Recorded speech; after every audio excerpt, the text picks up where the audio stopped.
Magandang umaga, magandang tanghali, magandang gabi mga kapatiran ko kay Kristo mga kaibigan. Ang ganda ng talata dito po sa Malakay chapter 3 verse 7. Return to me and I will return to you.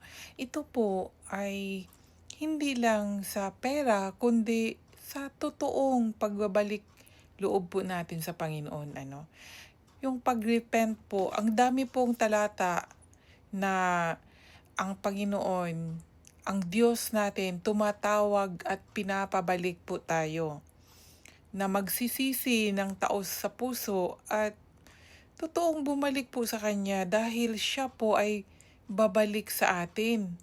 'Di ba? Sabi dito return to me and I will return to you.